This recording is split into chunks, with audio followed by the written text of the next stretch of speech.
Hello, hello, hello. Welcome to another episode of the GSMC Wrestling Laureate podcast brought to you by the GSMC Sports Network. I'm your host, Eric Rodriguez, here every Monday through Friday, 8 p.m. Pacific time, 11 p.m. Eastern time. Here to talk about everything in terms of professional wrestling. Hope you guys had an amazing Thursday. It was not really the best Thursday night football out there tonight, but good for the Jets. Good for the Jets. It seems like the Jets, they went up against a tough New England Patriots team. So hopefully it's all nothing but gravy from there. So, good for that. We're going to focus on wrestling. Obviously, we are the GSMC Wrestling Laureate podcast. So if you just joined us after watching the game, well, the game's already over. You know what I mean? So just watch the podcast. I'm just kidding. No, crazy stuff has happened. Actually, on Monday night when I did the podcast, I walked away and I was like, all right, it's time to go. It's time to go live. And then it looked like all the Eagles really had to do was, wind that clock down. But it turned out, the Kirko Chains had a couple other ideas besides laying down for the Philadelphia Eagles, which is actually, I walked out there in one of my breaks and I was like, oh my God, no way! I heard it was a good finish, but good for them, good for them. All right, but anyways, we are here. We are ready to kick some arse, and yeah, let's go ahead and talk about it. Thank you so much for tuning in to the GSMC Wrestling Laureate podcast, brought to you by the GSMC Sports Network. We have a great show for you today lined up. Today, we're going to talk about some AEW Dynamite. We're going to review that. Going to talk to you guys about my Thursday night wrestling preview. We're going to talk about Ring of Honor. We're also going to talk about TNA Impact. And then our third segment, we're going to talk about WWE, well, not WWE, but wrestling's greatest rivalries. Of course, obviously, whenever it comes to like a list or anything like that, there's a little bit of bias for me. Most of the rivalries are mostly WWE based because that's what I grew up watching mostly. You know what I mean? Like I doubt I had the international television to watch New Japan Professional Wrestling when I was like 9 or 10. You know what I mean? Like I bet there's probably a whole bunch of rivalries obviously that are gonna go over my head. But we're gonna talk about some of the greatest rivalries in wrestling history. Fourth segment, Saturday night's main events coming back to WWE in December. We're going to talk a little bit about that. Maybe we're gonna talk about some of the greatest moments in its history. We're gonna talk about some of the greatest matches as well. In our fifth and final segment, we're gonna cap it off with some way too early WWE Survivor Series predictions. I'm gonna talk about a couple matches, maybe a couple of key characters inside on Monday Night Raw or SmackDown that could play a pivotal, in either just enhancing their career, having a good Survivor Series, and 1,010%, it's possible. It's possible. All right, but before we do any of that, I want to remind you guys to hit up that super chat right here. If you have a burning question or a hot take in terms of professional wrestling, or just something to want to get off your chest, here at the GSMC Sports Network, we want you guys to know that we are all ears. 1,010%. This show is all about keeping the conversation lively, making sure your voice is part of the mix. So don't be shy and drop those thoughts inside that chat. And if you really want to make sure your comment or question gets noticed on air, why not use that super chat? It's $sign below the chat box. Your message or your comment, your concern will be guaranteed and featured on the show. Plus, it's a great way to support the GSMC Sports Network and bring you even more awesome sports content that you guys love so dang much. And, we are absolutely super grateful for each and every one of you guys who joins us here daily and watches the shows. Your support makes all the difference. So let's keep the conversation going. Let's keep this party going. It's a Thursday. Tomorrow's Friday. Those who are, weekend warriors who have Saturday and Sunday off, I bet you guys are feeling pretty good right now. Maybe laying down in bed, put on some YouTube, and now you stumbled upon one of the greatest wrestling podcasts of all time. And once again, if the super chat is not your thing, after you're sending those super chats, send some super stickers because you guys are super awesome. You can still hit up the gsmcpodcast.net to tip and donate. Hit up the tip and donations link. Tell me what you like. Tell me what you don't like. Give me some of your hot takes in terms of professional wrestling. Just remember to Superman punch that like and subscribe button to the show. Here at the GSMC Sports Network, we do love a lot of peace, love, and positivity, but obviously accept criticism pretty darn well. Obviously, feedback is a gift. So, yeah, don't be shy. Absolutely anything. Absolutely. Give me a shout out of where you're listening from. Be like, hey, this is Jim from Montana, or does people from Montana have accents? I'm not too sure. If someone's listening who's from Montana and you hate me right now, I apologize. That was bad. But anyways, let's go ahead and move on. We're going to talk about some AEW Dynamite, and overall, I thought it was a decent show. Um, AEW, obviously, you have next week, Grand Slam. It's gonna, and then of course you're gonna have Wrestle Dream as well. This week's show obviously was just a build up for those events. So what was advertised, the show, what we were kind of what we watched. First, they started off with Chris Jericho going against Orange Cassidy. And I got to be honest, I thought it was good. I thought it was a great match. In my book, it was like a 5 stars if I was like as cool or if I was, as Dave Meltzer or whatever. But no, I thought it was really good. It was kind of cool to kind of see Orange Cassidy kind of not come out of his shell because he's always had great matches. But I just want to wonder, like, is AEW planning on pushing him? I noticed a lot of fans inside the crowd in the audience. They were holding up signs of freshly squeezed. And this whole conglomeration thing with Mark Briscoe, Kyle O'Reilly, and Orange Cassidy is doing pretty darn well. So, in my opinion, I think they should probably do more in trying to push those athletes, more of those superstars. Kyle O'Reilly definitely, if they can, maybe they can challenge for the trios matches for the titles. You know what I mean? This episode of Dynamite was kind of about the trios when you had Pac and Claudio Castagnoli confront Wheeler Yuta, basically saying, "Hey, I thought I taught you to be better." That's what Claudio said. And then John Moxley was like, you got to accept the sole responsibility for the greater good. And then as soon as that, ended, then you had the Wheeler Yuta saying he's feeling pretty conflicted right now. And he's like, he said, he takes pride in the trios championships, obviously, and he says he's going to show up no matter what, kind of go in there, do his damn job. Although you don't like some of the people you might be partners with, you still got to go in there, kind of get yours. And that's what Wheeler Yuta is probably going to do. It'd be kind of surprising for me if he decides to kind of fully go with John Moxley. And I would love to see Brian Danielson have maybe at least, a couple of allies. You know what I mean? Now he kind of has, Jeff Jarrett and Jay Lethal, obviously a couple other superstars as well. But he really needs some guy from the Blackpool Combat Club, you know what I mean? Just to kind of have someone watch your back. They were boys, and it's just crazy how everything ended up at AEW All In, and yeah, it was no AEW All Out, yeah, All Out. So it was pretty crazy. Obviously, I feel for Brian Danielson, but I don't know. I think really Yuta, I'd be conflicted too. That's crazy. It's crazy.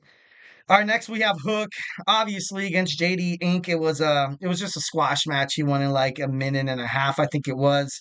And then after that, you saw Roderick Strong come to the commentary table talking about basically Taz's son, saying how he's a piece of crap, and oh, this is the guy you raised, and it was just I don't know, it was Roderick Strong. You know what I mean? That's the Roderick Strong. I feel him ultimately kind of taking shape or kind of taking the role that Adam Cole kind of did. Like the way he's kind of been acting lately on AEW Dynamite and even on Ring of Honor. He's kind of like been in your face, like talking trash, saying stupid things just to get a rise out of it. Something that was like really that was like the modus apparatus of Adam Cole, Adam Cole baby, which still hasn't been seen in AEW. Makes me wonder. I know his contract is it's on the fence, so I'm not too sure if Adam Cole's getting ready to say goodbye to AEW, you know what I mean, or Tony Khan's promotions, but which would be a damn shame. But yeah. So Private Party looks to answer the open challenge next week for the Trios Championship, but obviously, what happened later on in the show means that they're not going to. Darby Allin came out and he helped, Private Party, although came a little late. Kind of came a little bit late to the party there, Darby, and he came in, he attacked Moxley, he attacked Claudio Castagnoli, and basically said, I'm a much different man than I was like 4 or 5 years ago. And just kind of building up more toward their match. They're fighting for that number one contenders match, and that's pretty ballsy of Darby Allin to kind of go out there. Like he has a title match already locked up. He has a little bit of momentum riding, and I think he'd be a great champion. As an AEW World Heavyweight Champion, I would like to see Moxley go at it. Like I want to see this. I want to see these two dudes. This guy tried suffocating Brian Danielson with a plastic bag, and it's just like I said, it was crazy. Like still, still after weeks later, you're still seeing a lot of news surrounding around wrestling. Damn it, about the spots and is AEW too violent? Should I let my kids continue to watch it? Obviously, when you're a wrestling promotion and when you're selling like action figures and stuff like that, like you'd be like, oh, let's put them in a plastic bag. You know what I mean? People don't want to see that. You know what I mean? First, the disclaimer of every wrestling is don't try this at home. But you know what kids do? You know what kids do, because I used to do it with my brothers all the time. It was crazy. We used to wrestle. Don't try this at home. Like it was, boys will be boys, I guess. Uh, so next we have Mariah May teaming up with Serena Deeb, taking on Queen Aminata and Yuka Sakasuki. And it was pretty great until Mariah May had to get disqualified. Of course she was. That's just Mariah May's, that's her identity right now, to kind of be a thorn in the side of the women's division. Um, she absolutely just went to town on Yuka, which kind of, was kind of scary. It was kind of scary. Like she was slapping her with the gold part of the belt, and I was like, dude, even if you're taking hits and taking bumps inside the ring, you're like, holy shit, like that would hurt so bad. That would hurt so bad. Like I would be like, oh man, that would suck. That would suck. And we have Mina Shirakawa coming to AEW Dynamite next week. Also, we have Ricochet taking on the Beast Mortos. Decent match. It was pretty great. I love seeing Ricochet shine. About time, and I think it's kind of crazy how, over the time that Ricochet has been with the WWE, he's never really had, like he's never really been featured on matches on Raw or SmackDown for that matter. On WWE Speed, you're on WWE Twitter for matches that have to be under 3 minutes. And overall I thought it was great. I love how Ricochet, he had a hard fought win. He had a hard fought win.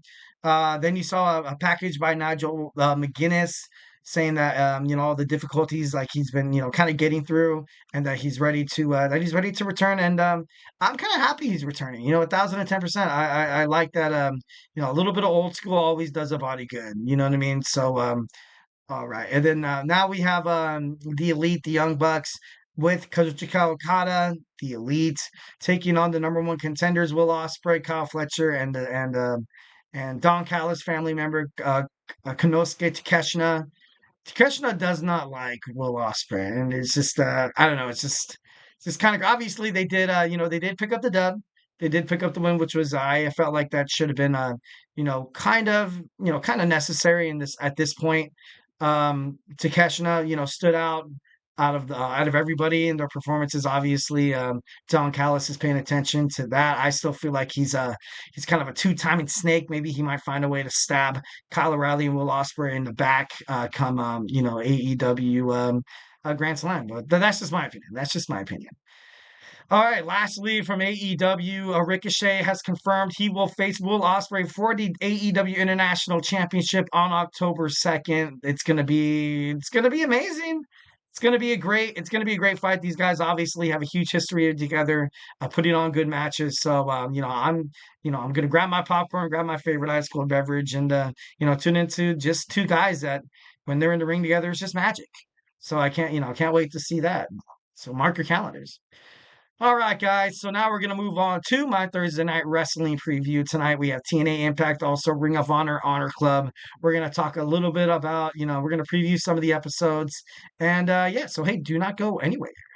I feel like I'm losing my mind. Is everybody in the world blind?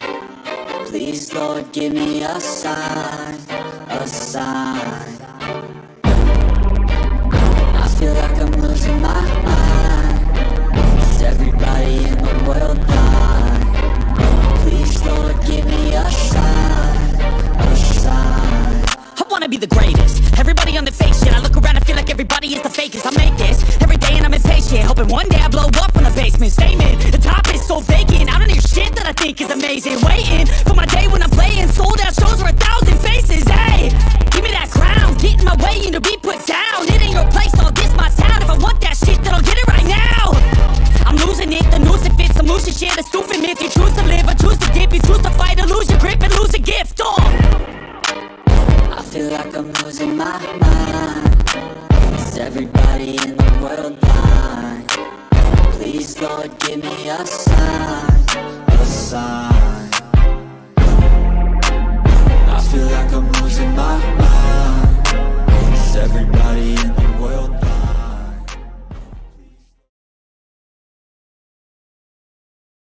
All right, all right, all right. Welcome back to the GSMC Wrestling Laureate podcast, brought to you by the GSMC Sports Network. I'm your host, Eric Rodriguez, here every Monday through Friday, 8 p.m. Pacific time, 11 p.m. Eastern time, here to talk about everything in terms of professional wrestling, for all the action inside and out, all the backstage drama, behind the curtain stuff. Also, we talk about, superstar injury statuses, inactive, like when are they going to come back, contract negotiations, extensions, and, even signings for promotions. We run through promotions like WWE, AEW, TNA, Ring of Honor. Of course, we touch on New Japan Professional Wrestling, CMLL, the GCW, the NWA, basically everything under the professional wrestling umbrella. If it makes major news, has wrestling headlines, we talk about it here on the show. So, yeah, make sure you tune in, Monday through Friday to watch your favorite wrestling fan. Just go at it. All right, just kind of reflect on what we talked about real quick. We talked about our AEW Dynamite review, and now we're going to talk about my Thursday night wrestling preview, Ring of Honor, TNA. But before we do any of that, I want to remind you guys to hit that super chat button right there. It's that dollar sign under the chat box. If you have a burning question or just a hot take in terms of professional wrestling or just something you want to get off your chest. Here at the GSMC Sports Network, we are absolutely all ears. 100% of the time, the show is all about keeping the conversation going, keeping it lively, keep the party flowing a little bit, making sure that your voice is part of the mix because this is our podcast. Together, we will make this podcast bigger, better, and stronger than ever. So don't be shy. Drop your thoughts inside that chat. And if you really want to make sure your comment or question gets noticed, why not use that super chat? Just hit that dollar sign below the chat box, and your hot take is guaranteed to be featured on the show. Plus, it's a great way to support our channel. Your super chats helps us keep the lights on the GSMC Sports Network and it keeps us delivering awesome content, awesome sports content that you guys love so dang much. We are absolutely super grateful for each and every one of you guys who joins us here daily on the GSMC Sports Network. Your support makes all the difference, 1,010%. So let's keep the party going, guys. Let's go. Send in those super chats, those super stickers, because you guys are super awesome, and together this podcast will be ours. And if the super chat's not your thing, you can still hit up the gsmcpodcast.net, hit up the tips and donations link at the gsmcpodcast.net. Give me your hot takes. Tell me what you like, tell me what you don't like. Just remember to Superman punch that like a subscribe button to the show. Follow the show, follow the network here at the GSMC Sports Network. We do love a lot of peace, love, and positivity 1,010% of the time. So, but of course, sometimes if you have some criticism, it's cool. Definitely. It makes things a lot cooler to talk about. You know what I mean? So send in those chats. Don't be shy, and we're just gonna have a good time. Let's have a good time. That's what life's all about, baby. All right, so we're gonna talk about my Thursday night wrestling preview. All right, first we're gonna start off with some TNA Impact live tonight. I can't wait to see it. Obviously, we're gonna witness the fallout from Victory Road, which was a great pay-per-view. All in all, I thought Victory Road, a lot of success you've seen TNA go through lately, ever since their new collaboration with WWE NXT. And, I'm not the one to say and be like, oh, it's because the WWE brand attached to the TNA Impact brand obviously kind of shed a little light on a wrestling promotion that was quote unquote dying. And I don't think so. I thought TNA Impact was like a diamond in the rough. They have great wrestlers. Now they kind of have a platform to kind of showcase that. And now people are like, the light switches on in their head inside professional wrestling. And they're like, you know what? TNA is actually pretty great. I watch TNA from time to time. I watch mostly the highlights and stuff like that because I don't have Access TV or TNA Plus at the moment. But it's always fun to kind of keep tabs on it. I follow them on Instagram, Twitter, Facebook, and you basically get a lot of clips of the show. Kind of get a huge, kind of get the gist of things mostly. And but I'm a TNA Impact fan. Obviously, my love for TNA kind of went back in time through like 2006 when you had the heart of TNA to 2006 to probably Damn, 2009? I think it was 2009 where you had like, oh my God, everybody was anybody who was anybody was on TNA. That was when they had the six-sided ring, and I thought that was sick. Loved it. The X Division was awesome. The World Title Division, even the knockouts were great. And Gail Kim, I remember, Christy Hemme. There was a lot of great girls, 1,010%. So kind of cool to see TNA make it up to rise again. I definitely think they're going to be bigger. They're going to be, they're going to be stronger as a wrestling promotion. And, it's just kind of cool to see how WWE also benefits from TNA as well. You have a lot of great superstars like Zachary Wentz from MSK, the Rascals. You also saw Hammerstone on TNA. You've also, on NXT, you've seen Jordan Grace, the most electrifying woman in sports entertainment, the most dominant champion, the juggernaut, Jordan Grace, is just, she's fascinating. She's breathtaking. It's amazing watching her matches. It's super cool. Joe Hendry as well. Joe Hendry, is a huge star. And, watching all these dudes kind of come out, I like it. I think it's pretty cool. All right, first we're going to talk about a JDC taking on Mike Santana in a Texas death match. Mike Santana's war with the system has been raging for weeks. Hopefully this will get them to shut up. I know at Victory Road they regained the TNA World Tag Team titles, which I hated. I really hated that. I was like, dude, like I don't get it. Like they've kind of held the stronghold over TNA for such a long time. And now for a little bit, you had ABC, which is a fantastic tag team. And I'm not dogging on, the system. I just, their matches are, they're big, they're bad, they're strong. They're, a little bit, they got that veteran approach where they slow down things inside the ring. But ABC, it was high flying, it was awesome, much anticipation, and it was just electric. It was nice. It was nice to watch, like kind of like a chase of pace.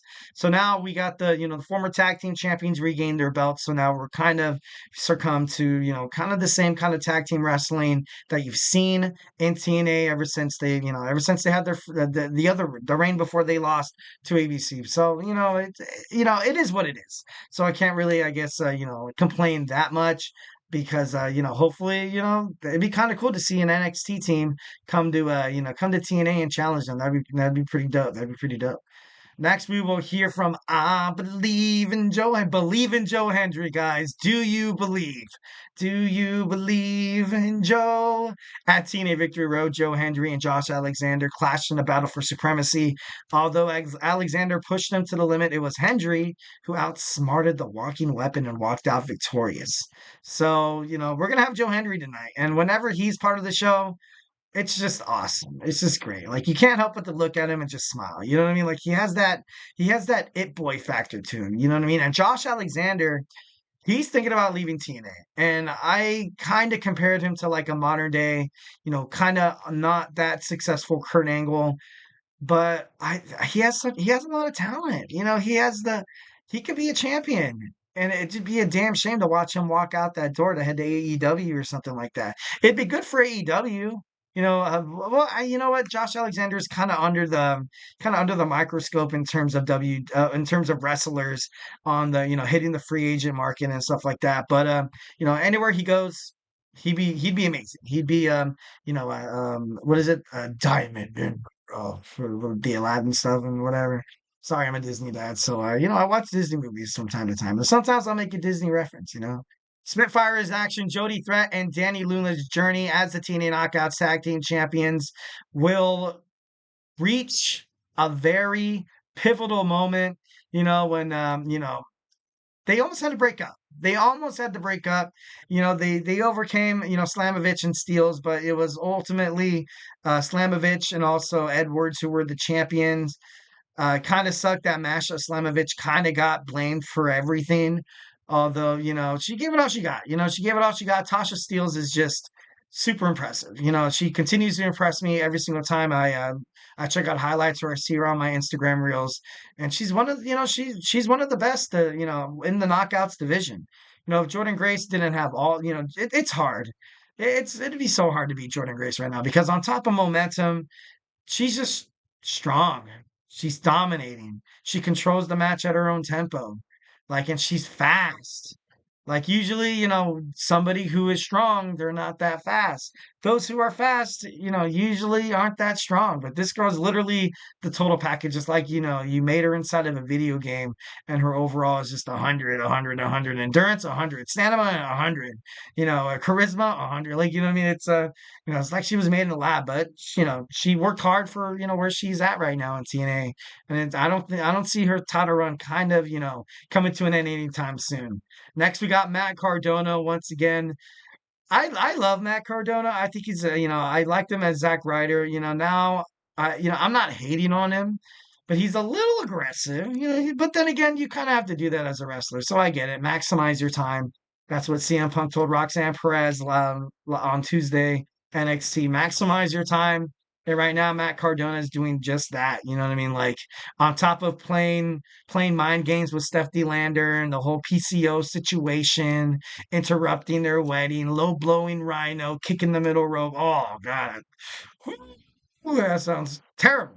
That sounds terrible, man. Poor Rhino. That's got to be the worst shot in the history of wrestling. It was terrible. It was terrible. So Matt Cardona is going to fight one on one with my man Rhino. Obviously, I love Rhino from ECW. He was pretty damn good. His little thing in WWE was all right. He was the first ever WCW slash ECW wrestler who came in through the invasion angle to win a singles title in WWF slash WWE. It was the hardcore, but about's about. So I thought that was pretty cool. All right, lastly on TNA, we have First Class taking on Sinner Saint. This should be interesting because First Class is looking to bounce back after losing to the Hardys at Victory Road. AJ Francis continues to look. He continues to look successful, and he looks good. He does look good. I think Navarro and him are pretty good. Pretty good. They're having a pretty good run as a new tag team. Obviously, taking down the Hardys is not that great, and it's not an easy task, obviously, if you're fighting brothers who literally know what they're thinking and doing at the exact same time. It'd be a little troublesome. All right, so now moving on to some Ring of Honor tonight. Should be pretty awesome. I can't wait to see what tonight's Ring of Honor has in store. So first and foremost, we gotta throw some flowers. Of course, always, always, always. Ring of Honor Women's World Champion Athena is now the longest reigning champion in Ring of Honor's 22-year history. And congratulations. I think that's great. I think that's great. 1,010%. Ring of Honor has been such a steeple, 20 plus years in the wrestling, industry.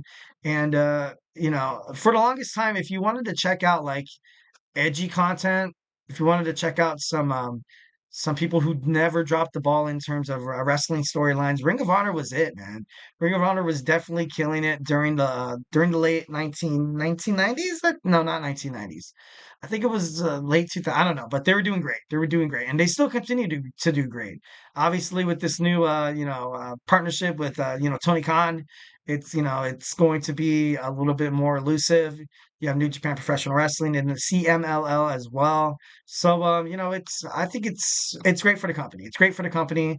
Obviously, you've seen Ring of Honor's wrestling like Bryan Danielson. I remember seeing him, kind of doing some research and stuff like that. And I was like, dude, he looks so young. It's crazy. Bryan Danielson, man. And then Nigel McGuinness as well. And now they're going to fight each other. And it's kind of cool how things, in the wrestling world, kind of comes full circle. You got to pay attention to the history as well, because sometimes, history renews, or new rivalries are spun from like old rivalries and stuff like that. So, that's something special about professional wrestling. That's probably why, I absolutely love it. You know what I mean? I'm not the greatest wrestling historian, because I do. I love the attitude era. The whole WCW Monday Night Wars was awesome. The ruthless aggression era, obviously the new era. I do dabble myself in some Hulk Hogan stuff. But overall, you know what I mean. But I usually check if I'm like, oh, Triple H is not. I'm just kidding. No, just no. I don't play favorites. Not at all. I'm just kidding. Moving on, we have a proving ground match tonight. We have the Ring of Honor World Tag Team Champions Dustin Rhodes and Sammy Guevara taking on the Dark Order, Alex Reynolds and Evil Uno. This could definitely be a Dark Order win right here. I could definitely see them picking up the dub tonight, getting a title shot against Dustin Rhodes and Sammy. Dustin Rhodes also, he's having a little bit of contract obligation troubles. He wanted to retire at his own time. Obviously, maybe that kind of woke up creative writing in AEW and Ring of Honor. It's like, you know what? Let's see what this guy's got. Let's see what he's got left in the tank. He's still, I think he's still the six-man championship of the Fun Erics. I'm not too sure. Don't quote me on that. But I definitely think he's special. He still has a lot of, like I said, he still has a lot left in the tank. And having a young, charismatic, enthusiastic, high-flying, just powerful at the same time, having a partner like Sammy Guevara is going to kind of exceed you to, kind of meet and exceed expectations. So in terms of professional wrestling, so that should be pretty badass. I honestly I can't wait. Matt Taven and Mike Bennett are also still gunning for the Ring of Honor World Tag Team titles, but they kind of remind me of the system. Is it weird? Like sometimes when I think of the system, I think of Matt Taven, and I'm like, dude, no. Dude, no. What are you doing? That's the Undisputed Kingdom, Eric. Like, what are you thinking? Next, we have a tag team contest with the Infantry taking on Angelico and Serpentico. I want to see them do. I feel like Angelico and Serpentico, I feel like they're gonna do better. I feel like they're definitely gonna be down the line, challenging for the tag team title belts. But it's not easy to beat the infantry though. They themselves, I think it was a couple of weeks ago when they came out, they're like, look, like we're not dead. You know what I mean? We are still here in Ring of Honor, and we've been still, kicking ass and taking names. So you can a rejuvenated, like the rejuvenated infantry could do really well for the wrestling promotion, to be honest. Dark Order's John Silver will take on KM. Preston Vance against Brandon Cutler. Also, it's going to be Brian Cage and Cage of Agony will be action. STP's Anthony Ogogo in action. Rachel Ellinger also going to be in action tonight on Ring of Honor. So make sure you guys tune into Honor Club. Watch some of wrestling's greatest one of wrestling's greatest promotions that Ring of Honor has. And, definitely fall in love with a lot of these Thursday night wrestling promos and a lot of these, shows because it's just different. You know what I mean? And it's something that kind of got me to step away from WWE was because it just looked like so mainstream. I mean, like, I don't want to sound like a jerk because, I still watched it, but like, it just looked so like bubblegum poppy, like mainstream. Like, I don't know. It just didn't look like wrestling. I remember wrestling had the steel guard rails and stuff like that, and interacting with fans. And well, like I said, I am an attitude era kind of guy. So, I kind of, and that's something that Ring of Honor and I feel like AEW kind of piqued my interest. I think that's the reason why it's so raw, it's so new and innovative in my mind. You know what I mean? All right, so we got done talking about my Thursday night wrestling preview. Now we're going to talk about wrestling's greatest rivalries. So, hey, grab your favorite ice cold beverage, grab your favorite snack. Mine is definitely pretzels. Gotta love pretzels is an oldie but goodie. But anyways, grab whatever you want, and I'll see you here in like 20 seconds. Looking for your daily fix of sports talk without having to pay for it? GSMC Sports Network is available on YouTube. Just search GSMC Sports Network. Get your fix of daily sports talk shows on YouTube, absolutely free. NFL, college football, NBA, MLB, MMA, UFC, fantasy football, and so much more. GSMC Sports Network has shows running all day long, with new sports shows starting every 2 hours. Just like on your favorite cable sports channel, except GSMC Sports Network is absolutely free. Just search GSMC Sports Network on YouTube to catch one of your new favorite shows, like the GSMC College Football Podcast, Chip Shot Football Podcast, Hoops and Heels Women's Sports Podcast, GSMC Basketball Podcast, and so many more. Check it out for yourself. GSMC Sports Network, now available on YouTube absolutely free. Search GSMC Sports Network on YouTube right now.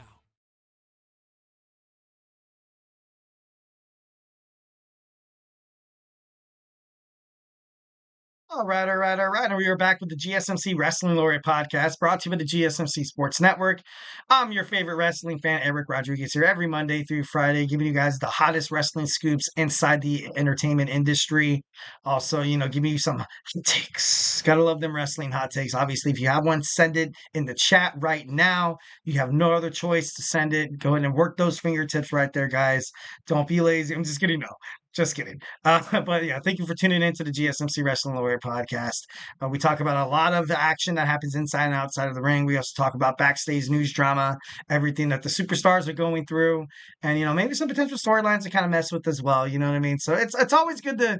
That's what wrestling's all about, baby. You just kind of play around a little bit. Obviously, remember to hit up that super chat because you guys are super awesome. Hit up those super stickers because you guys are super awesome. And yeah. All right, let's go ahead and jump on into our next segment, 1010%. As I was kind of building this, I was like, okay, do I have enough content? And I do. So if it seems like, oh, I got my man Logan James. Hello, how you doing, my guy? Hope you're having a great Thursday night. I don't know if you're a football fan, if you watch Thursday Night Football, but God bless you and your family. Hope you guys have a great, had a great week so far. Hope you guys are heading toward a great weekend. All right. So damn, I got 17 rivalries to kind of go through, so I might like spend a little bit less time on one as opposed to the other, but I'm not trying to be disrespectful to some of the rivalries that, like I said, when it comes to list or, like stuff that, it's subjective, you know what I mean? So a lot of times it mostly is WWE. Sorry guys. But yeah, let's go ahead and dig on into it. Let's get this party going. Obviously, the first one's gonna have to be Stone Cold Steve Austin and Vince McMahon. These guys, I don't know how to put this. Just imagine, okay, obviously everybody works to make a living. You know what I mean? You go to your 9 to 5 job. Sometimes it's boring. Sometimes it lacks communication. Sometimes it sucks. Stone Cold Steve Austin was that guy that would tell the boss how he felt. Something that you've always wanted to kind of tell off your boss, flip him off, give him a Stone Cold Stunner, pour beer on him or something like that. I mean, that's what Stone Cold Steve Austin was. He did not give an F. He was defiant, and the WWE fans absolutely loved it. Stone Cold Steve Austin definitely ushered in a new era after Shawn Michaels, got injured, after Bret Hart went to the WCW. And Stone Cold Steve Austin was kind of the soldier boy, you know what I mean? Triple H was peaking. The Rock was also peaking as well, but those guys wouldn't become, wouldn't, rise to the top if it wasn't for Stone Cold Steve Austin. A young Undertaker as well, and Kane also played in, a lot to that as well. So obviously, you have the chairman of the board, Vincent Kennedy McMahon, going face to face with Stone Cold Steve Austin. All right, next we have Edge and Matt Hardy. Obviously, I do love this. I do love this rivalry, and I got a chat from my man Logan James. Julia versus Asuka in Saturday night's main event, once in a lifetime. Oh, that'd be great. That'd be an amazing match to see. Both very successful from Stardom. From the Japan Wrestling. I definitely I would love that. I would love that. So the best thing about this rivalry between Matt Hardy and Edge was that it was real. It was real. Obviously, when they were fighting each other in tables, ladders, and chairs with the Dudley Boys, yeah, that was the rivalry. But the rivalry that I'm more or less, kind of, once when Edge stole Lita from Matt Hardy, which was, kind of crazy when Matt Hardy came out, and it was totally unscripted. He started beating the hell out of Edge, and it was just this rivalry that was, it was hot and it was steamy. It was great. It was great for the audience. It's great for the promo. I probably, sucked for Matt, you know what I mean, obviously. But it was made for good content, I'm just kidding, no. Just kidding, no, I loved it though. It was pretty awesome. CM Punk, John Cena, during the not the kind of nearing the end of the Ruthless Aggression era. You basically had CM Punk. CM Punk was always that guy who was going to go out there and produce great matchups. And to him, John Cena was like the teacher's pet. He was like the teacher's pet, and John Cena was like the person that didn't get the respect he deserved, didn't get any recognition for anything he did inside the ring. He put on great matchups. He cut great promos. Um, he definitely helped stars rise up in the company as well. as John Cena was like quite the opposite. And this rivalry was so hot, it was so crazy because I feel like this was a huge reason why CM Punk mostly, he kind of walked out. He kind of saw John Cena the favorite. Then, of course, then you had Dwayne The Rock Johnson come back into the picture whenever he wanted and headline WrestleMania. So for him, you kind of saw the two guys, who obviously were, like I said, the teacher's pets, kept getting opportunity after opportunity, and CM Punk got fed up with it. Obviously, cut that pipe bomb, and yeah, eventually left WWE only to return at Survivor Series. It was kind of crazy, almost a year. Next, I got Charlotte Flair and Sasha Banks. I was gonna say Mercedes Moné, but these girls were great. Fighting each other from like 2000 and ever since their time as the Four Horsewomen. Also until not yeah no Sasha until she left the WWE. They had great matchups. I remember they had an Iron Man match, and it was like iron sharpens iron. These girls would literally go out there, give it all they got, and it was just good wrestling. And I remember, because my wife's she was a huge Sasha Banks fan, and I was like, Charlotte Flair, obviously, Ric Flair. So I thought she was the bee's knees. But these girls would trade titles after titles after titles. They would trade W's and W's and L's and L's. Overall, I think this is definitely one of the underrated rivalries that not a lot of people kind of talk about. All right, next we got Ricky Steamboat taking on Ric Flair. This was obviously the rich history of the NWA and the WCW in the late 1980s, early 1990s. Steamboat was kind of like your down to earth family man against the styling, profiling, limousine riding, wheeling and dealing, kiss stealing son of a gun. And that definitely played into the rivalry a little bit because you kind of had your blue collar workers with Ricky Steamboat, your family men, and then you had the white collar workers, the guys that kind of act like their stuff doesn't stink. I'm just kidding. No, but Ric Flair came in as this hot, kind of came in as this hot young guy who had the NWA kind of feeding out of his hands, and oh my God, he was so good. Like he was so good. Man, that's Ric Flair. I kind of hate myself for not putting him on my Mount Rushmore, but like once again, it is subjective. But I don't know. He did great for professional wrestling, but then so did Ricky Steamboat. So this is one of the rivalries that a lot of people, especially older wrestling fans, would kind of level with me a little bit. Next, we have Daniel Bryan and the Authority. Daniel Bryan and the Authority. Nothing like a corrupt authority figures that have been a part of professional wrestling for quite some time. Kind of reminds me of such like a movie kind of storyline landscape of it. I feel like that's the reason why a lot of people loved it. Kind of the person that steps up the tyrants, you know what I mean, not letting anybody push him down. Happened during the 2010s. He was the underdog. Daniel Bryan was the fan favorite, and he would go against people like Randy Orton, also Kane, and also the Shield. So he took an ass beating or a couple or two, man, but he rose above it. He rose above it, and he killed it. And he won some titles from it. So so who's laughing now? I'm just kidding. Uh, Next we have Mitsuharu Misawa and Toshiaka Kawada. Obviously, legitimate hatred and tension toward each other. I guess these guys known each other since high school. They were high school friends and former tag team partners. Just that alone is like, damn, like that's kind of cool. You know what I mean? And I feel like that's something that in New Japan Professional Wrestling, that's what they kind of rekindle in, just to kind of get these fans on the edge of their seats because they've been a successful wrestling promotion for a pretty long time. So this rivalry definitely came out when I was doing some research. Next, we have The Undertaker and Brock Lesnar. The matches between each other, it wasn't the fanciest. They didn't tie up often. The first matches obviously happened in the early 2000s, but then they went one on one again in 2014. WrestleMania 30 in New Orleans, Brock Lesnar pinned The Undertaker. He pinned him cleanly, so I thought that was kind of cool. For the 1-2-3, ending his illustrious, undefeated streak at WrestleMania. So a little bit of rivalry. Guys kind of fought earlier in the during the invasion. I feel like it was like once when I can't say his name. I was gonna say, oh god, he who can't be named, and Eddie Guerrero was there as well.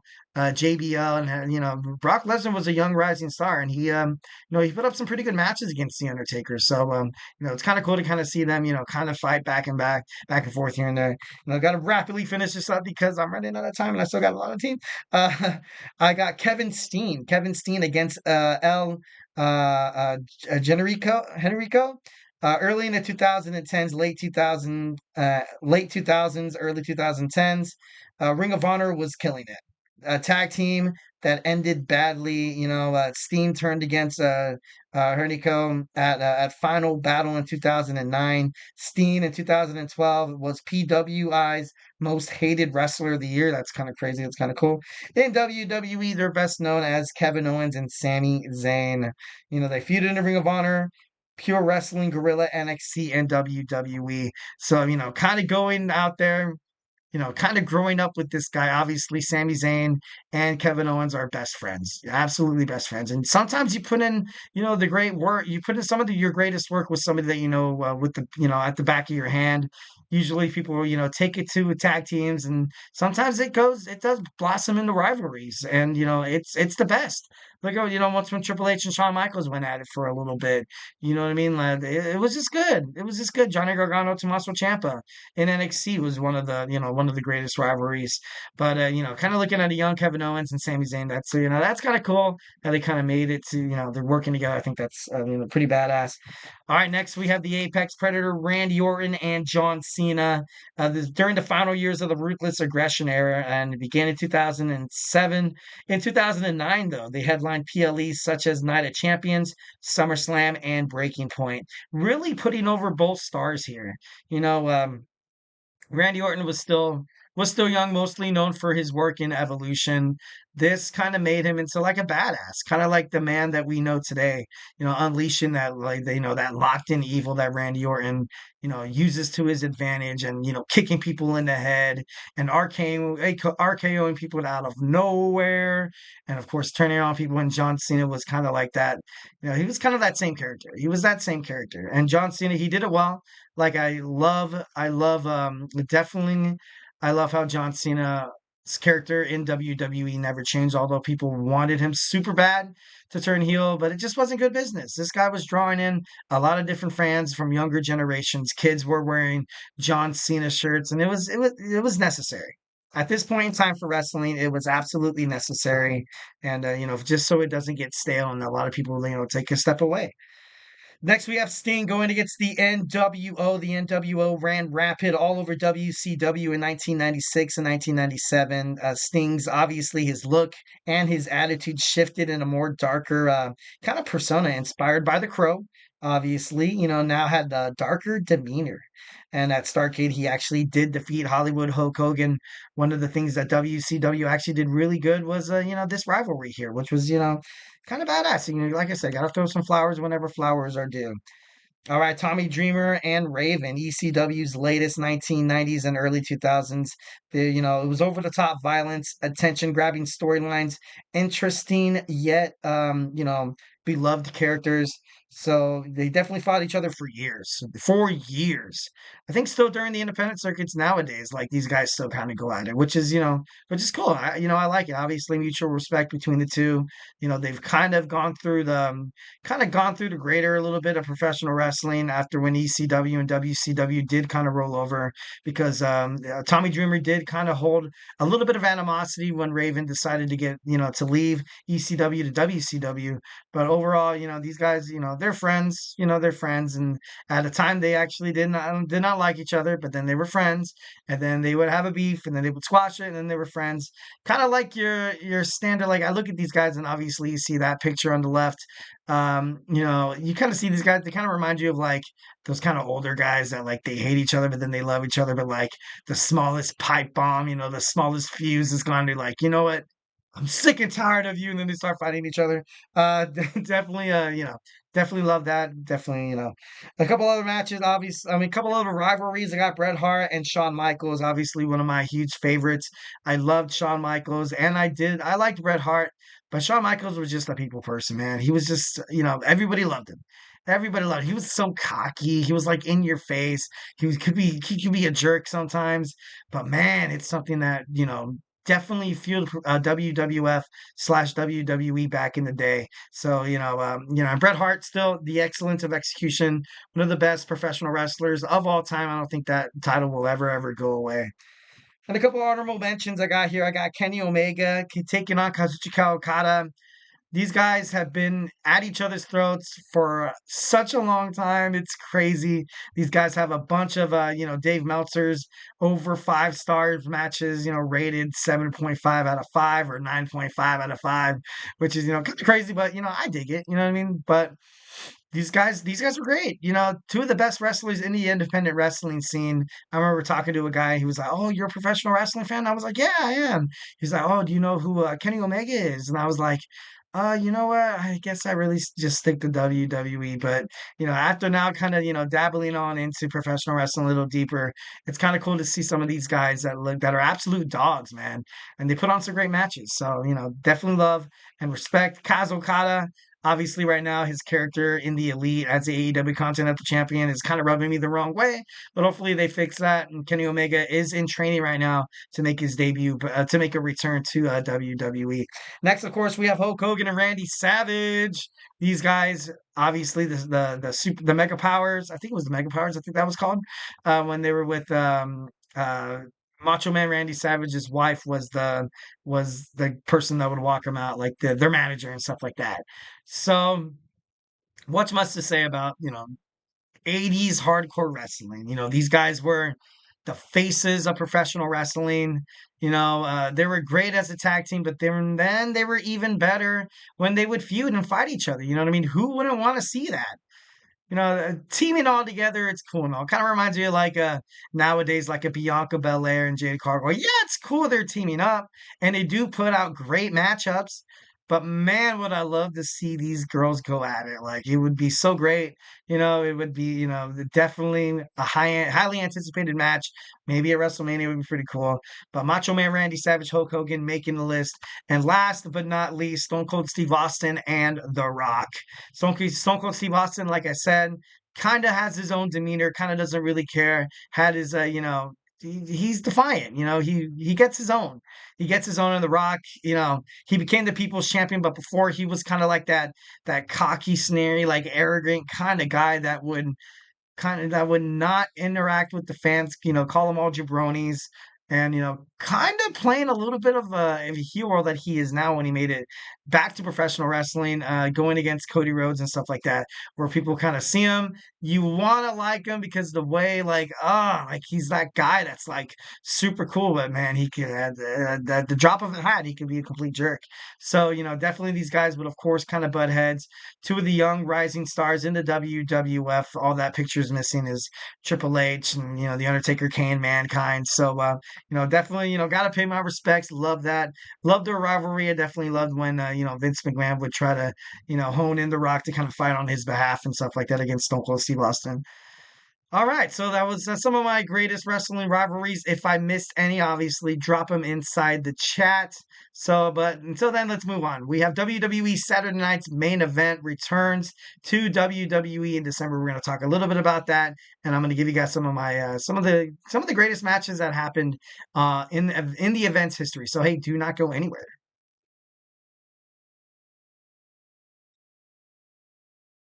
For the best and latest podcasts available anywhere, go to the podcast app on your cell phone and type in GSMC to access free content-rich podcasts on health and wellness, book reviews, sports, entertainment, relationships, social media, movies, technology, finance, and even weird news. Subscribe and download the GSMC Podcast Network's family of shows, available everywhere podcasts are found.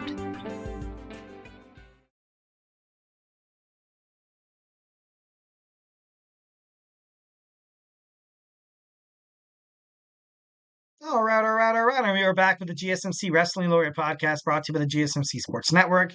I'm your host, Eric Rodriguez, here every Monday through Friday, 8 p.m. Pacific time, 11 p.m. Eastern time. We're here to talk about everything in terms of professional wrestling. Just kind of reflect on what we talked about right quick.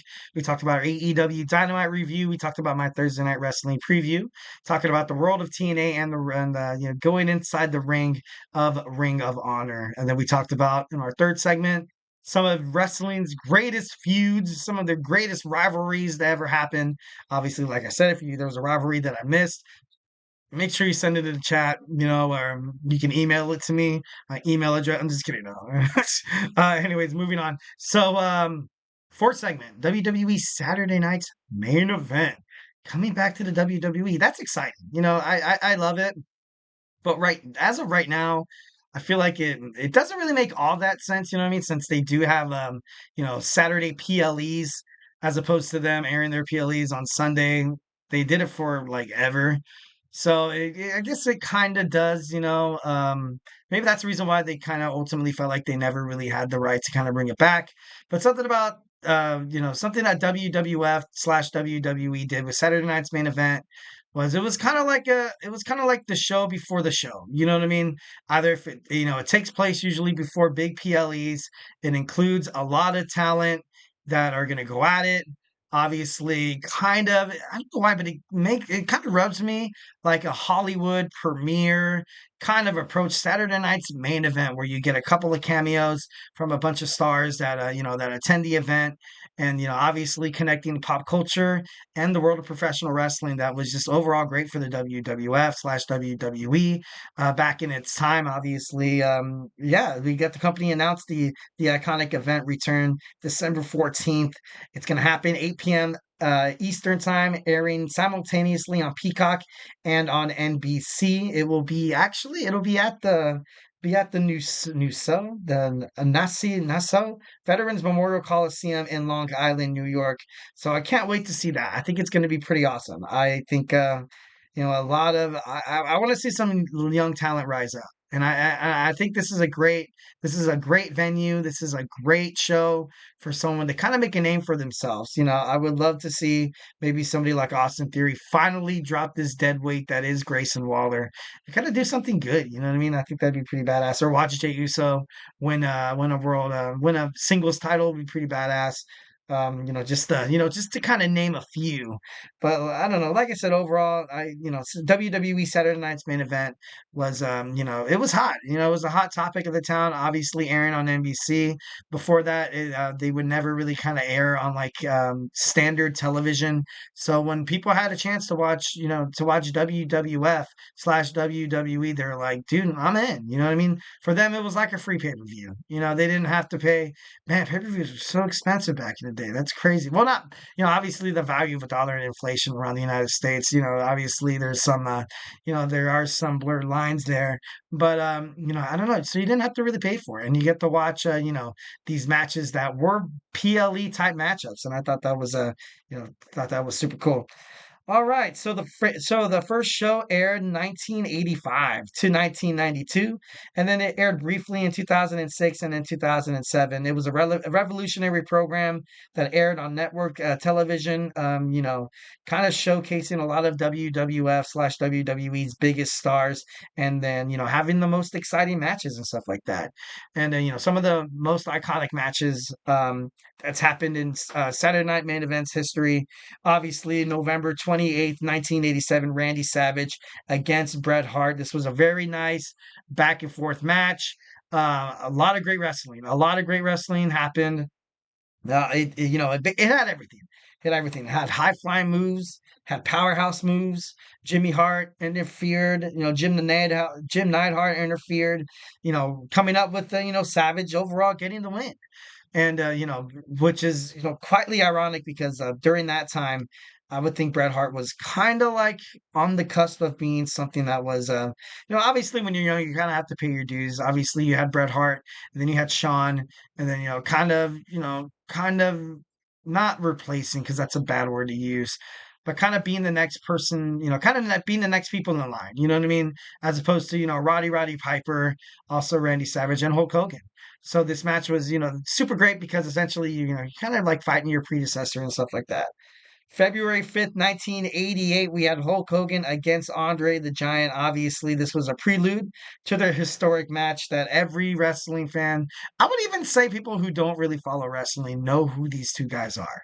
You know what I mean? Andre the Giant, one of the biggest, craziest, like, oh my God, like, this guy was, I don't want to, how do I say this without like, I don't know. This guy was bigger than big. Like, I don't even know how to say it. Like, I know it sounds stupid, but he's just was out of this world good. He was out of this world good because of his size. He was able to put on great wrestling matches, and you don't really see that now in WWE. You don't really see a lot of big guys like Andre the Giant did back in the day have successful careers. Just look at what's happening with Braun Strowman right now. What happened with Keith Lee?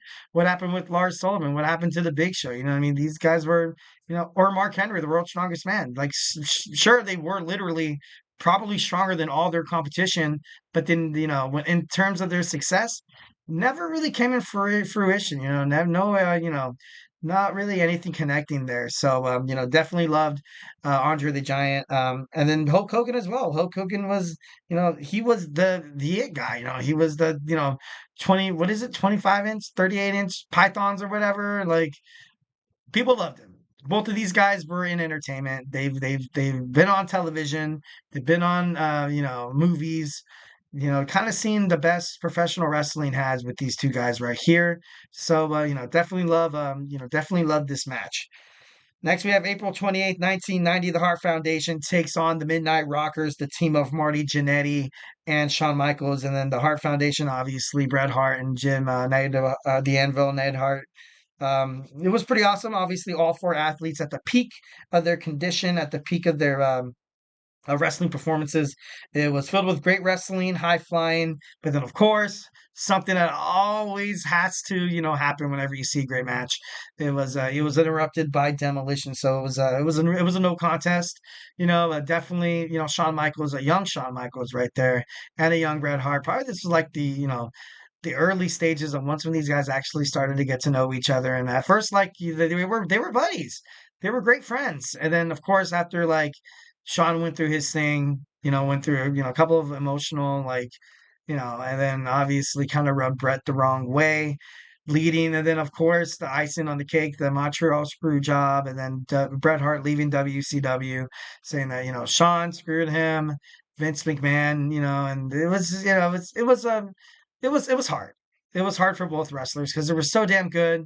And if Bret Hart would have stayed in the WWF, damn it, it would have. Oh my God, this guy would probably be the longest reigning. Will probably have the most titles in WWE history because he can go for the Intercontinental. He could have went for the United States. He could have went for the light heavyweight if he wanted to. He could have been, world heavyweight. He could have been WWE. Like, it doesn't matter. This guy, put this guy in the ring, and whoever's staring across from him on the other corner is in deep trouble. That's how good Bret Hart was. And, like I said, damn shame that, kind of left WWE thanks to scrutiny and stuff like that. All right, October 4th, 1986, Ricky Steamboat took on Jake Roberts. And the thing that made this match more iconic was exactly what you see inside that picture. Jake the Snake busted out his Cobra to kind of help him win the match. But then Ricky Steamboat was like, nah, dude, guess what? I brought myself a Komodo dragon. So it was like real life Pokemon, before. I'm just kidding, like it was a Pokemon battle. I'm just kidding. But I don't know. That's just something goofy that wrestling was. What I mean? It was silly. It was fun. It was something that that people tuned into on whenever they wanted to forget about the stresses of life and working a 9 to 5 day gig and having car issues and bills piling up and then something randomly happens and you got to pay money to that too. You just click on the tube and watch a Komodo dragon taking on a cobra. That's that's just good television. That's definitely badass. All right, and the last one I got January 3rd. No, not the last one. Sorry, jumped the gun there. November 8th, 1992. This was actually the last show of Saturday Night's Main Event. Before that, they had that hiatus We had Shawn Michaels taking on the British Bulldog, where Shawn won the Intercontinental Championship against Davey Boy Smith, and this match was great. This is one in an interview. Shawn Michaels actually said this was one of his favorite matches, even if he would have picked up the dub or not. Davey Boy was an amazing, superstar. Obviously, the late great Davey Boy Smith. If he was still around, he'd definitely be part of WWE creative officer. Creative writing, and definitely be one of those guys. And after everything that happened, it's obviously it sucks. It sucks because I feel like he did have a lot of fight left in him, even though he was at his age. But obviously, but Sean as well. Sean too was inside the ring every single time. Every single time he stepped inside that squared circle, man, Shawn Michaels gave the fans exactly what they wanted, and that's the reason why a lot of people love Shawn Michaels. Look at me, I'm still obsessed with Shawn Michaels. Finally, this is our last one, I promise. January 3rd of 1987, Hulk Hogan took on Paul Orndorff inside inside a steel cage match. Both actually left the cage. Both of their feet hit the ground at the same time.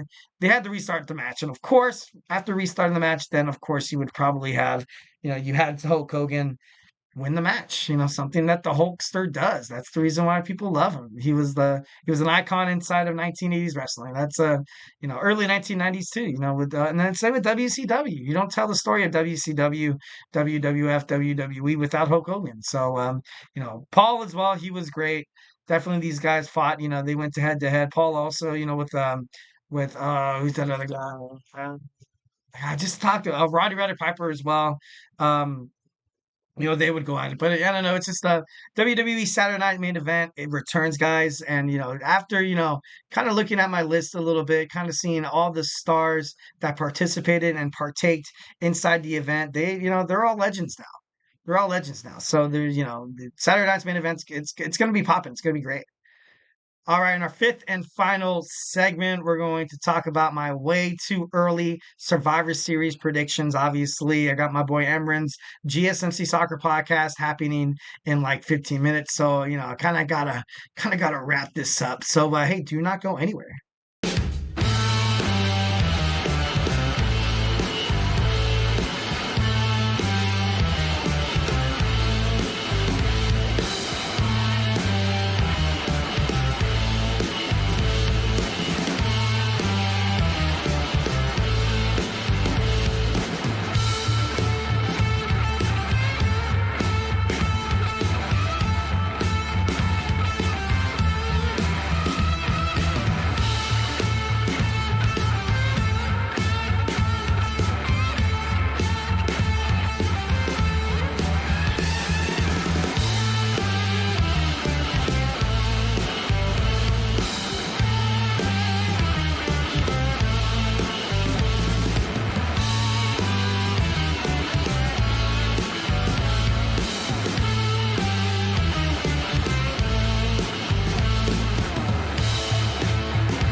All right, all right, all right. Welcome back to the GSMC Wrestling Laureate podcast, brought to you by the GSMC Sports Network. I'm your host, Eric Rodriguez, here every Monday through Friday, 8 p.m. Pacific Time, 11 p.m. Eastern Time, here to talk about everything in terms of professional wrestling. So just kind of reflect on what we talked about real quick. We talked about our AEW Dynamite review. We talked about my Thursday Night Wrestling preview. Talked about TNA, Ring of Honor as well.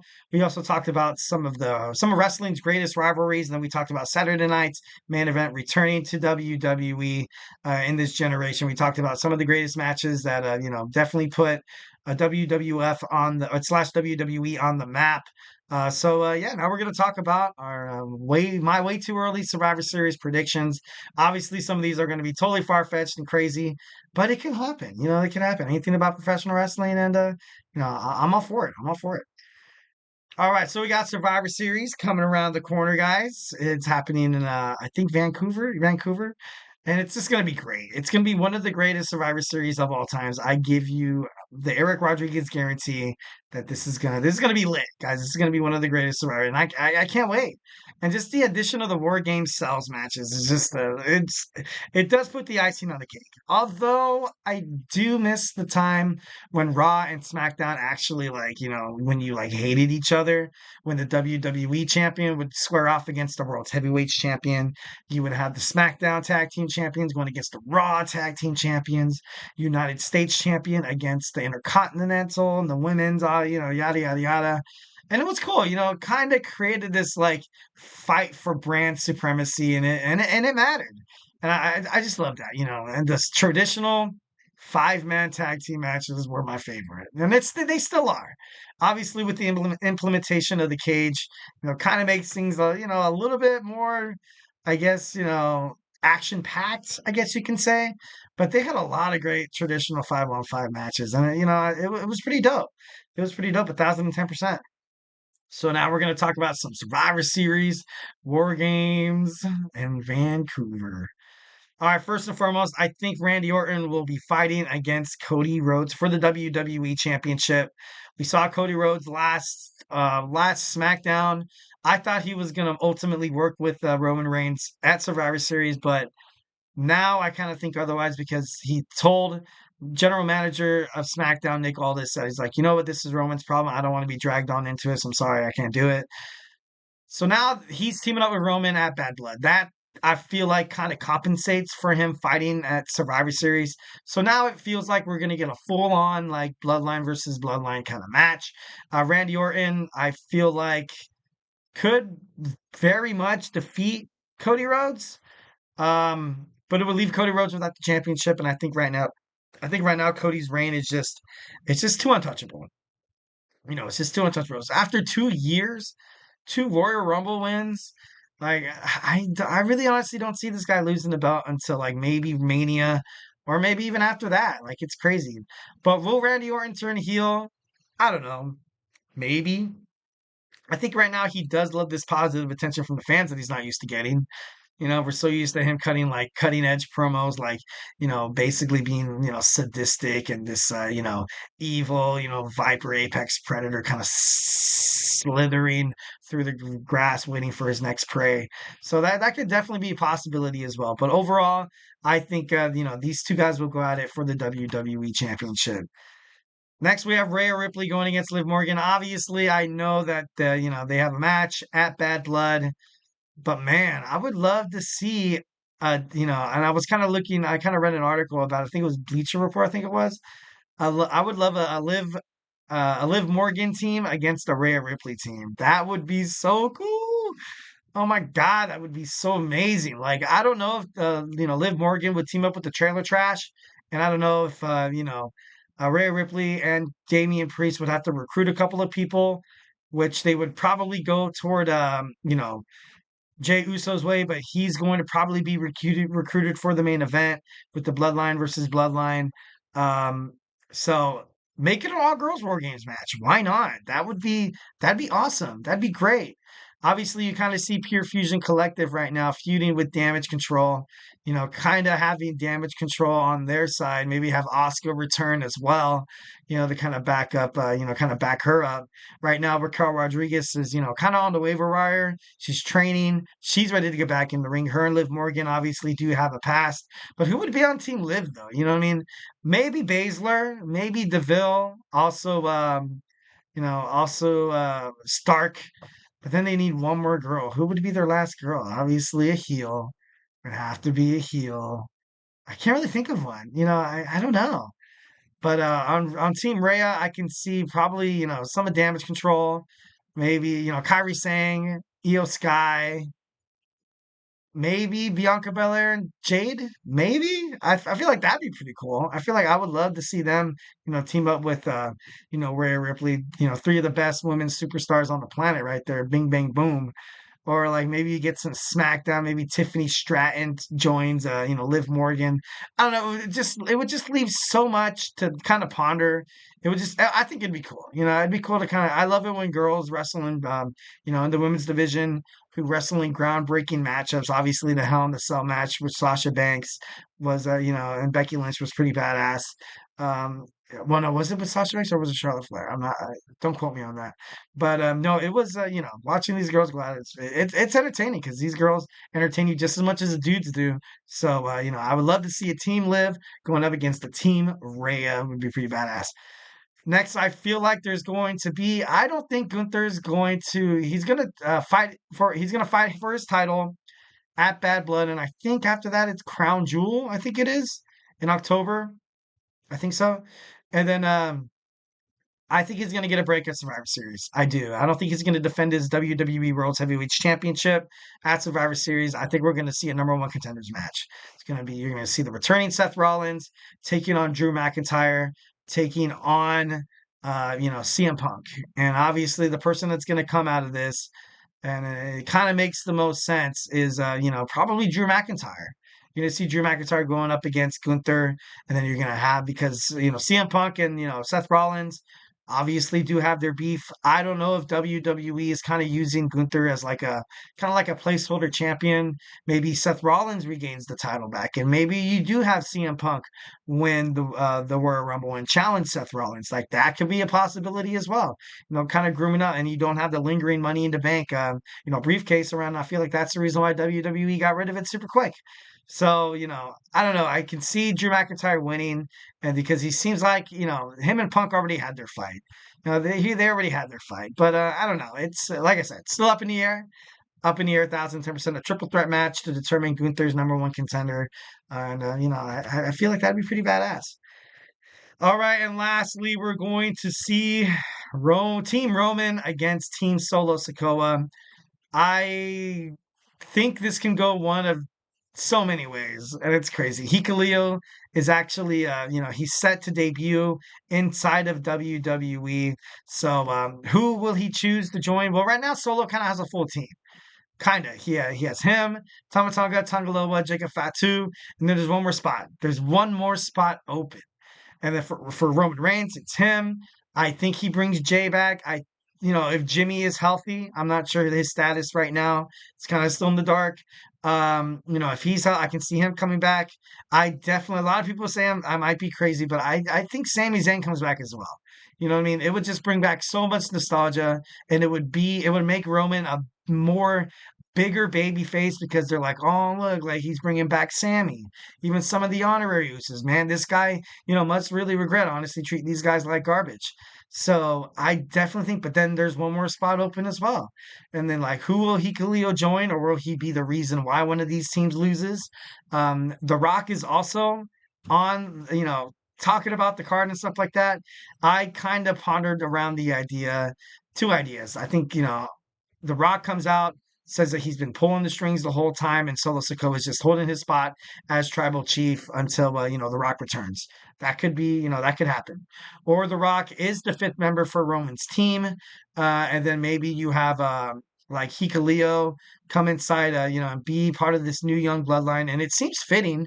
It does seem fitting for that to happen because, like, you have Tama Tonga young, Tongaloa young. You have all these younger guys, and Roman Reigns is kind of like in the middle. The Rock is kind of, middle slash older generations. So and then this match, obviously, you have The Rock being the last person to enter the cell. The cage is closed. Then they, in every War Games match, they have the, two rings. The five guys look at each other, the five guys, and then The Rock walks over to the other side, and then it's a 4-on-6. I, definitely think that is a possibility. That could definitely happen. But all in all, I feel like it's gonna be great. It's gonna be great. I can't wait to watch it. Oh my god, I gotta wait till November. Ah, damn you, WWE. Damn you. It's so crazy how I'm like, you know what, Bad Blood. I'm just gonna know. Bad Blood's gonna be good. It's gonna be good. Crown Jewel, Crown Jewel is Crown Jewel. Whenever they do have PLEs in the opposite countries, you have matchups that don't really change the landscape of the storytelling in WWE. You kind of more or less kind of have the focus on the four major PLEs like the Royal Rumble, Survivor Series, WrestleMania, and SummerSlam. So I don't know. I don't really think much is going to happen at Crown Jewel, but something might. It's something might could could happen. It could happen. But overall, I'm super excited. I can't wait for Survivor Series this year. One of my favorite WWE events, and yeah, it's right around the corner. So I'm getting obviously with my way too early Survivor Series. I'm getting hyped up, bro. I'm getting hyped up. All right, guys. Thank you so much for tuning in to the GSMC Sports Network. Also watching my show, the GSMC Wrestling Laureate podcast. That's it for me today. Hope you guys had a great time. 1,010%. Definitely appreciate my man Logan James in the chat, and hope you guys had a great Thursday night.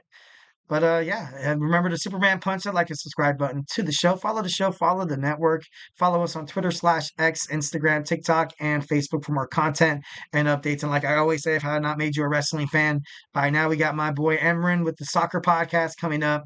We also have Tommy with college football on Saturdays. We also have 2 football podcasts. So if you're a huge NFL football guy, make sure you tune into the Chip Shot Football podcast with my boy Manny. Also the GSMC Football podcast with Kenneth. And when it comes to football, comes fantasy sports.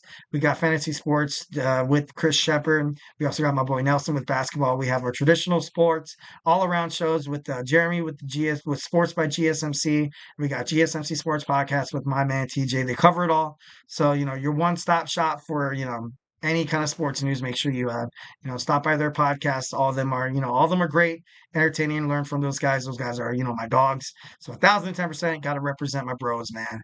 So like I said, that's it for me today. Stay beautiful, and of course, love you.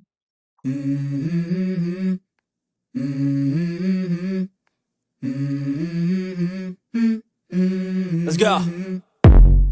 I wake up to a little bit of drool on my pillow, feel like it's gonna be a bad day. Yeah, I'm tired of shit, and the coffee ain't hit yet, damn, ain't that great. I don't wanna go to